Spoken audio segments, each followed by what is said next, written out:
Welcome to Maheshan IAS. Your rank is our responsibility.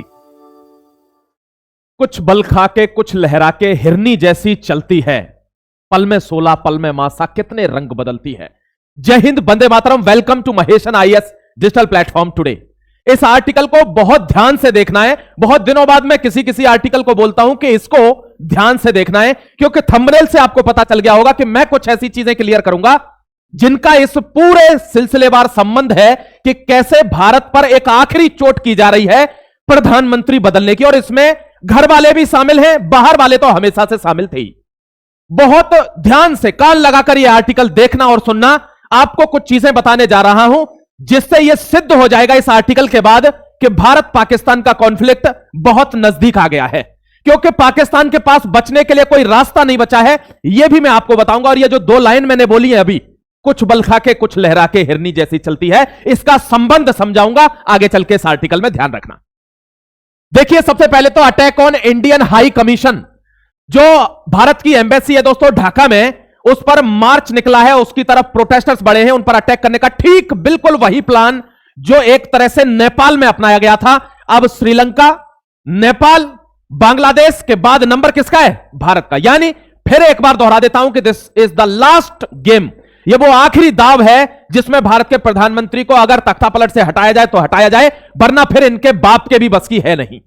ठीक है, अब देखना बहुत ध्यान से। यह मार्च जो है दोस्तों, इसको कहते हैं जुलाई ओकिया, यानी यूनिटी। जुलाई यूनिटी जो हुआ था, यहां पर जो लोग मरे थे हजारों बांग्लादेश के अंदर, वही प्रोटेस्टर्स दोस्तों अब उस्मान हदी को तो गोली मार दी किसी ने। अब उस्मान हदी को किसने गोली मारी, इसके ऊपर यूनुस के प्रोटेस्टर्स भारत की एम्बेसी पर अटैक कर रहे हैं, वहां घेर रहे हैं। प्रोटेस्टर्स मार्च टुवर्ड्स इंडियन हाई कमीशन इन Dhaka, chant India slogans. India slogan कौन से? Anti India slogans. Boycott India, boycott Indian products. जो हसीना को बिठा रखा है, ऐसे देश के खिलाफ हमको नारे लगाने हैं। हिंदुस्तान ज्यादती बंद करे, ये नारे लगाने हैं। ऐसे नारों के साथ ये एम्बेसी पर पहुंचे। हालांकि हमने समन दे दिया है उसको बहुत प्यार से पुचकार के, बेटा मत छेड़, अगर मैं मुड़ गया तो स्थिति खराब हो जाएगी। ध्यान से देखना आगे। देखिए दोस्तों, India summons Bangladesh high commission. Bangladesh high commission को समन दे दिया है कि ये जो सिक्योरिटी एनवायरनमेंट होता है किसी भी देश में, किसी एम्बेसी का, उसके साथ कंप्रोमाइज मत करो। बहुत भारी पड़ जाएगा ये कंप्रोमाइज जो आप करना चाह रहे हो। MEA summons envoy New Delhi ministry external affairs, MEA summoned Bangladesh high commission Riyaz Hamidullah. इसको समन किया गया to express strong concern over the deteriorating security environment and threats to Indian diplomats. आपने डिप्लोमेट मूवी देखी है? डिप्लोमेट मूवी में डिप्लोमेट्स को threats दिए जाते हैं कि तू बाहर तो निकल पाकिस्तान के। ऐसे ही बांग्लादेश में हो रहा है कि तू बाहर तो निकल, बीवी बच्चे हैं ना तेरे, सब्जी लेने जाएगी ना मार्केट से। ये थ्रेट्स डिप्लोमेट को दिए जा रहे हैं, किसकी तरफ से? बांग्लादेशियों की तरफ से, भारत के डिप्लोमेट्स को। बात कहां पहुंच रही है, इसका सीरियसनेस का आप अंदाजा लीजिए कि बांग्लादेश हमारे खिलाफ खड़ा हो गया है सामने से। इसको हमने ही आजाद कराया था, और कोई ऑपरेशन बचा हो तो चला लेना इनकी सहायता के लिए, अच्छा रहेगा। मैं कहता हूं तो बुरा लग जाता हूं, कितनी बुरी मत कहना सर। मैं इसलिए कहता हूं क्योंकि मैं जानता हूं इनको, दलों को बहुत अच्छे से इनको जानता हूं, एक नस नस से वाकिफ हूं। What Bangladesh and protesters blaming. Bangladesh और प्रोटेस्टर्स की क्या इल्जाम है भारत के ऊपर? एक तो एक्स्ट्राडिशन ऑफ शेख हसीना। शेख हसीना को वापस भेजो। इस औरत को हम इस तरीके से मारना चाहते, लटकाना चाहते, फांसी दिलवाना चाहते हैं, हमको मजा आएगा। देखा नहीं, ताली बज रही थी इसके जो डिसीजन आया था इसकी डेथ का कोर्ट के द्वारा। दूसरा इनका इल्जाम क्या है? And to conspiracy. ये बांग्लादेश इल्जाम लगा रहा भारत पर कि वो अपनी मीडिया और अपनी प्रॉक्सी जो पार्टीज हैं बांग्लादेश में, उनके द्वारा बांग्लादेश में इंसर्जेंसी करा रहा है। कौन? भारत। हदी का इल्जाम भी भारत पर लगा रहा है। भारत ऐसे टुच्चे काम नहीं करता। कमेंट सेक्शन में बता देना, हमको मारना होगा तो छाती पर ठोकते हैं, हम ऐसे नहीं मारेंगे। और वो भी उसकी औकात क्या थी जिसको गोली मारी है? नया नया मुल्ला था, ज्यादा प्याज खा गया, उछल रहा था, किसी ने ठोक दिया, उसी के साथ वाले ने। ये देखिए, जस्टिस फॉर शरीफ उस्मान हादी, ये इनका तीसरा ही कंसर्न है कि इसके लिए हमें जस्टिस चाहिए कि इस पर गोली किसने मारी है। तू ढूंढना, तेरी सरकार, तेरा इंटरनल फेलियर, तू ढूंढ इसको किसने गोली मारी है। मारी तो तेरे देश में ही है, यहां से मिसाइल तो गई नहीं थी, तेरे बगल में ही किसी ने मारी है। ऐसे तो तुझे भी कोई मार देगा। तो यह चीज उसको एंश्योर करनी चाहिए कि भाई किसने मारी है, ढूंढ, बशर्ते भारत पर इल्जाम लगाने के। ये देखिए दोस्तों, अब ये वो कह रहे हैं कि जो एंटी इंडिया स्टांस बन रहा है बांग्लादेश में, वो क्यों बन रहा है? क्योंकि भारत के ऊपर इल्जाम लगा रहे हैं कि भारत बांग्लादेश में ये करवा रहा है। बेटा, भारत ने कभी किसी का यहां कुछ नहीं करवाया कंगला। ये जो करवा रहा है ना, उसको तुम पहचान नहीं पा रहे, उसकी गोदी में बैठे हैं और वो तेरा चौका भी करवाएगा। लिख ले अपनी डायरी में आज। बांग्लादेश से कोई देख रहा हो तो देखकर अपने अब्बा को बता देना कि वो ही तुम्हारा सत्यानाश भी करवाएगा जो तुमको ये सब चीजें सिखा रहा है। नेक्स्ट बढ़ जाता हूं, India action and aftermath. India ने क्या किया, बीजा सेंटर को बंद कर दिया। कैसे, वहां बांग्लादेशी खुश हो रहे थे कुछ लोग, कह रहे बढ़िया रहा, अब तो हार्ट सर्जरी करा लूंगा, इंडिया में अच्छी होती है, यहां पर तो मरने वाला हूं। उसका बीजा कैंसिल कर दिया कि तेरा दिल धड़कने लायक ही नहीं है, तू यहीं रह, भारत के दिल पर मत जा। क्योंकि दोस्तों हमने वीजा नहीं दिया, बंद कर दिया, कहा पहले सिक्योरिटी इंश्योर कर दो हमारे डिप्लोमेट्स की, इसके वीजा पर मोहर लगा देंगे, otherwise go to hell. Bharat का यह स्टांस है, हमारी उसका सरकार का। India visa centres closing in Bangladesh, हमने क्लोज कर दिया। किसी को इलाज कराना था, किसी को किसी से मिलने आना था, खत्म। किससे मिलने आ रहा है, कोई फंस गया है क्या फेंसिंग में, रोहिंग्या, उसको मिलने ट्रैक्टर ट्रॉली लेके उसको लेने जा रहे होंगे, क्योंकि बहुत बड़ी मात्रा में है ना। बेटा बड़ी सी लॉरी लेके जाओ, वो पैदल आ नहीं पाएंगे, वहां से ध्यान रखना, क्योंकि वहां फोर्सेस भी हैं। देखिए अब आपको दो मुंहा चेहरा दिखाता हूं, बहुत ध्यान से इस आर्टिकल को देखना है आपको। What Trump is saying, Trump क्या कह रहा है, हमारे यहां पर आकर कहता है, एक तरफ तो हमसे ट्रेड की बात कर रहा है, बहुत अच्छे अच्छे सेंटेंस बोलता है कि प्रधानमंत्री मोदी मेरे बहुत अच्छे फ्रेंड है, India is a great nation. India great nation तो है ही, लेकिन तेरे कहने से नहीं मानेंगे, क्योंकि तू तो कुछ भी बोलता है। यहां देखिए, follow America first strategy visiting USTR official told US tech companies. यहां सारी यूएस की बड़ी कंपनी, क्योंकि हमने वहां जाना बंद कर दिया, कम हो गए एकदम से वीजा की वजह से, $1 लाख का वो लगाया था, अब उस H1B वीजा की वजह से हम कम हो गए, तो कंपनियां यही इन्वेस्टमेंट कर रही हैं। $2 बिलियन का एप्पल फोन तो इंडिया में बना के एक्सपोर्ट कर रही हैं। इसका फायदा किसको होता है, इंडियन इकोनॉमी को। ट्रंप इसी फ्रस्ट्रेशन में तो है कि इस आदमी पर कोई फर्क भी नहीं पड़ रहा, भारत के लोग चिल्ला भी नहीं रहे कि महंगाई हो गई, ये हो गई, वो हो गई, और मेरी वैल्यू दिन ब दिन गिरती जा रही है। पाकिस्तान दल्ले को पकड़ा था, ये तो नालायक निकला साला, ये तो कुछ कर ही नहीं पा रहा। अब ये प्रॉब्लम है यहां पर, वो बार बार कह रहा है अमेरिका फर्स्ट करिए, Trump big warning to tech firms against hiring Indians. Indians को मत हायर करिए, अमेरिकन को हायर करिए, और पैसा अमेरिका में इन्वेस्ट कीजिए, ना कि इंडिया में जाकर इन्वेस्ट कीजिए। ध्यान रखना, जो अच्छा आदमी होता है वो एसी के कमरे में बेड पर जाता है। तू किसके साथ बैठा है, मुनीर के साथ, वो कौन है, वो सुअर है, वो कहां जाएगा, वो वहीं जाएगा जहां उसकी जगह है, ध्यान रखना। मैं नेक्स्ट आ जाता हूं, India out of PACS Chilka. PACS Chilka आप जानते हो, रेयर अर्थ मेटल्स के लिए एक ग्रुप बनाया गया और उसमें भारत को बाहर कर दिया। क्यों, क्योंकि भारत इसमें भी ग्रो करेगा, इंडिपेंडेंसी जो डिपेंडेंसी है वो खत्म कर लेगा भारत, तो डिपेंडेंट रहना चाहिए। लेकिन इसकी औकात इतनी है, ये जानता नहीं है कि अफगानिस्तान हमको अपनी बाहें फैलाकर स्वागत कर रहा है कि हमारे यहां मिनरल एक्सप्लोरेशन कीजिए। जॉर्डन में भारत के प्रधानमंत्री जाते हैं, जो मोहम्मद साहब है उनके डायरेक्ट जो वारिस है, उनकी लीनियज में से वो आदमी भारत के प्रधानमंत्री का स्वागत करता है बैंडबाजों के साथ, खुद गाड़ी ड्राइव करके उनको ड्रॉप करने आता है। उसने चेहरा खोल दिया असली इस्लाम का। जो असली इस्लाम है वो ये है, ये दल्ले हैं दूसरे वाले। पाकिस्तान रेडिकल इस्लाम है, और रेडिकल इस्लाम की क्या कोटाई होती है ये आप देखते आ रहे हैं और देखते आएंगे, तो उसके साथ जो खड़ा है उसकी भी हिसाब किताब होगा, ध्यान रखना। जॉर्डन ने यह दिखा दिया कि असल में मुस्लिम होते कौन है, असल में इस्लाम क्या है, वो जॉर्डन दिखा रहा है, वो ओमान दिखा रहा है। लेकिन ये कौन है, ये आपको पता होगा कौन है। मैं ज्यादा बोलूंगा तो फिर वही बात है, वीडियो को डाउन कर दिया जाता है, वीडियो को यूट्यूब डाउन कर देता है कि यार ये तो इनके चिथड़े ही खोल रहा है एकदम से।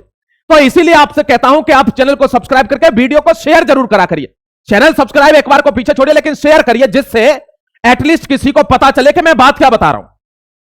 Beside all this odds, India is outshining. हर चीज विपरीत होने के बावजूद भी हमारे घर में बैठे हैं कैसे कैसे दो मुंहे। हमको बाहर से चारों तरफ से खतरा है, चाहे वो पाकिस्तान हो, नेपाल हो, चाइना हो, बांग्लादेश हो, कोई भी हो, सब हमारे खिलाफ बैठे हुए। अमेरिका जो दुनिया को अपनी विश्व शक्ति कहता है दुनिया के लिए, वो हमारे खिलाफ बैठा है। लेकिन भारत सब चीजों के बावजूद ग्रो ही कर रहा है। Great India artificial intelligence push to moves. Amazon ने $52 बिलियन का इन्वेस्टमेंट किया है, अमेजन और माइक्रोसॉफ्ट ने। $35 बिलियन अमेजन और $17.5 बिलियन कौन, माइक्रोसॉफ्ट। रोक नहीं पा रहे भाई, कैसे रोकोगे यार, बढ़ते हुए उगते हुए सूरज को किसी की औकात नहीं है कि कोई रोक दे। भारत उगता हुआ सूरज है मेरे दोस्त, और इसको कोई रोक नहीं सकता, ध्यान रखना। यूं तो धुंध कभी कभार छाती है तो उसको भी हम चीरने की ताकत अब रखते हैं। यहां देखिए, एप्पल ने, मैंने आपको बताया था ना, $2 बिलियन का तो फोन यहां से नवंबर में एक्सपोर्ट कर दिया भारत में बनाकर। इन्होंने खूब कोशिश की, 50%, 100% के टैरिफ लगाकर। देखिए ये हमारी इंडस्ट्री है दोस्तों, कौन सी, टेक्सटाइल वाली। इन्होंने खूब हमारे उद्योगों को नुकसान पहुंचाने की कोशिश की, लेकिन इंडिया की जीडीपी 8% की ग्रोथ से बढ़ रही है क्वार्टर में।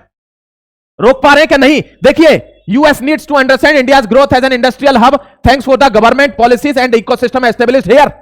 गवर्नमेंट की पॉलिसीज के लिए थैंक यू करिए कि उन्होंने ऐसा इकोसिस्टम बनाया है कि इकोनॉमी रुक नहीं रही इतने ऑड्स के बावजूद भी।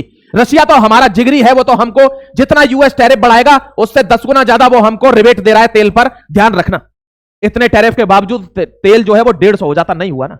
तो कम नहीं हो रहा तो ज्यादा भी नहीं हो रहा, यह आपको देश के लिए सोचना पड़ेगा। अब इंडिया को क्या करना है, डूज क्या है इंडिया के, देख लीजिए क्या करना है। मैन्युफैक्चरिंग हब बनाना है, इलेक्ट्रॉनिक मैन्युफैक्चरिंग करनी होगी, सेमीकंडक्टर अपना बनाना है, एआई हार्डवेयर अपना बनाना है। इन सबको यूएस कितना भी प्रेशर डाले करिए, रुकिए मत। यहां देखिए यूरोपियन यूनियन और ग्रीन मैन्युफैक्चरिंग के लिए यूरोपियन यूनियन से संपर्क कीजिए, जापान साउथ कोरिया से संबंध बनाइए, रशिया से तो हमारा जिगरी है, ग्लोबल साउथ को मैन्युफैक्चरिंग हब बनाइए। छोड़िए इन सबको जो आंख दिखाते हैं, चाहे वो चाइना हो चाहे वो यूएस हो, दूसरे लोगों से पैक्ट बनाइए, अपनी मजबूती करिए। यह भारत के लिए मेरी सीख है। अब आता हूं असली खेल पर। यह देखिए, यह खेल है कि भारत के प्रधानमंत्री को बदलने की आखिरी कोशिश है। यह यहां से नहीं है, असली खेल अभी आगे है, देखते रहना मेरे दोस्त। लेकिन यह पृथ्वीराज चौहान है, कहा के हैं ये दोस्तों मंत्री हैं महाराष्ट्र सरकार में, कह रहे हैं 19 दिसंबर को प्रधानमंत्री बदल जाएगा। ध्यान रखना, जो व्यक्ति देश के लिए काम करता है उस पर बातें उठती हैं। आपने देखा होगा कितनी फाइलें नहीं खुली, कितने कुछ नहीं हुए, कुछ हुआ क्या? अभी फाइल खुल गई थाईलैंड वाली, फिर क्या होगा मेरे दोस्त? कि थाईलैंड में कहां पर कौन से में गए थे, वहां की फाइल खुल गई, इटली वाली, फिर क्या होगा? कोई फाइल नहीं खुल रही है। यह सिर्फ भारत को डेविएट करने का तरीका है, और वो भी किस लिए? कि कुछ लोग यहां रहते हैं दो मुंहे, वे इस बात को सुनकर भड़कें, सड़कों पर आ जाएं। यह आखिरी दावे मैं आपको दिखा देता हूं, बहुत ध्यान से समझ लेना। यह है चव्हाण साहब, क्या कह रहे हैं? येत्या 19 डिसेंबरला देशात सर्वा मोठा राजकीय भूकंप होईल। कह रहे पूरे देश में भूकंप आएगा 19 दिसंबर को, भारतचा पंतप्रधान बदलेल आणि मराठी माणूस पंतप्रधान होईल। भारत का प्रधानमंत्री बदलेगा और महाराष्ट्र का आदमी प्रधानमंत्री होगा। महाराष्ट्र का आदमी प्रधानमंत्री हो, हमको दिक्कत नहीं है। बाला साहब ठाकरे की आज भी इज्जत करते हैं, वो सनातनी शेर था जिसका नाम डुबा दिया दूसरे लोगों ने, उनकी हम आज भी रेस्पेक्ट करते हैं मेरे दोस्त। भारत का किसी भी राज्य का आदमी प्रधानमंत्री बने, हमको गर्व है। यहां क्या है, पंतप्रधान में होड़ारी व्यक्ति मराठी माणूस असून ती भाज पचीच असू सकते हैं। यानी जब मराठा का यानी महाराष्ट्र का आदमी प्रधानमंत्री बनेगा तो भाजपा के आंसू निकलेंगे। यानी इनकी जो सोच है वो पार्टी से ऊपर है ही नहीं, देश के बारे में ये सोचते ही नहीं है पार्टी। हम अलग लोग हैं, ध्यान रखना। ये देखिए दोस्तों, बिल पाकिस्तान फाइट हमास, ये वही हमास है जिसके लिए अब मैं आपको बता रहा हूं कि भारत का कॉन्फ्लिक्ट क्यों होने वाला है पाकिस्तान से। यह आर्टिकल यहां से बदल गया। मैं चाहता तो 2 वीडियो बनाता, लेकिन टाइम नहीं है मेरे पास। देखिए आप, यहां से क्या हुआ दोस्तों, हमास के लिए पाकिस्तान लब्बैक जो टीएलपी है, तहरीक लब्बैक पाकिस्तान, टीएलपी ने प्रोटेस्ट कर दिए थे किसके? पाकिस्तान के अंदर, कि तुम हमारे भाइयों को मारोगे हमास में जाकर। और ये हमास में सेना भेज रहा है। अब ये दोस्तों ये दोगला फंस गया है। मैं आपकी स्टोरी बताऊंगा आपको। सबसे पहले यहां आ जाते हैं कुछ पलका के, कुछ लहरा के हिरनी जैसी चलते। ये कौन है? ये है दोस्तों जेफरी, इसका पूरा नाम है जेफरी एप्स्टीन। अब जेफरी एप्स्टीन बहुत ही रंगीला आदमी है। मोहम्मद शाह रंगीला का नाम सुना है? डेली इसको नई नई महिलाओं के साथ घूमने का शौक है, रहने का शौक है। इसने अपना एक आइलैंड बना रखा है। जितने भी बड़े बड़े लोग हैं अमेरिका में, सबका पैसा संभालता है। ये मैनेजर है, कोई डिग्री नहीं है पर मैनेजमेंट में माहिर है। आसिम मुनीर की ट्रेनिंग है इसके पास। ये आदमी, अब दोस्तों भारत से इसकी कुछ बातचीत हुई है, इस फाइल को लेकर बड़ा हंगामा है। हर महीने कोई ना कोई फाइल खोलते हैं। ये जब भी भारत लड़ाई की ओर जाता है, ये फाइल खुलेगी, वो हटेगा, ये हटेगा, घंटा। ये देखिए दोस्तों, ये कह रहे हैं कि 19 तारीख को वो फाइल खुलेगी, जेफरी एप्स्टीन फाइल्स, और उसमें यह खुलासा हो जाएगा कि सारे दोषी हैं। भारत के लिए हम किसी भी हद के लिए खड़े होने के लिए तैयार हैं। ध्यान रखना, 2 शेरों में अगर लड़ाई भी हो जाए तो 10 कुत्तों को यह मौका नहीं मिलना चाहिए कि वो उनको अलग अलग करके खा जाएं।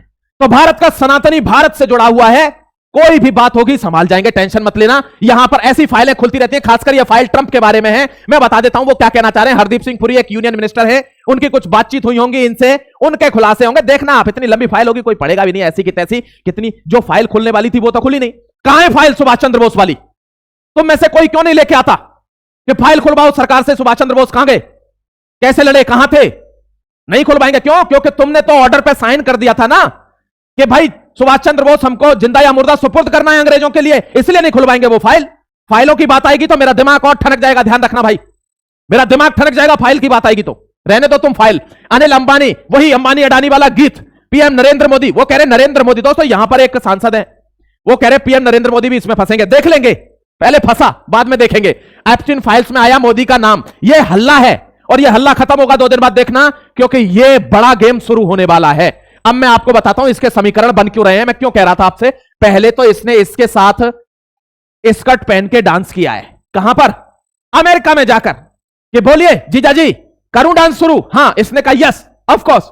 तब इसने स्कर्ट पहन के पहले डांस किया है इस दल्ले ने अमेरिका में व्हाइट हाउस में, और जब मुजरा दिखाने के बाद बात खत्म हुई तो अब इसने कहा नाच लिया, बहुत नाच लिया, अब ऐसा कर, अब सेना भेज दे हमास में।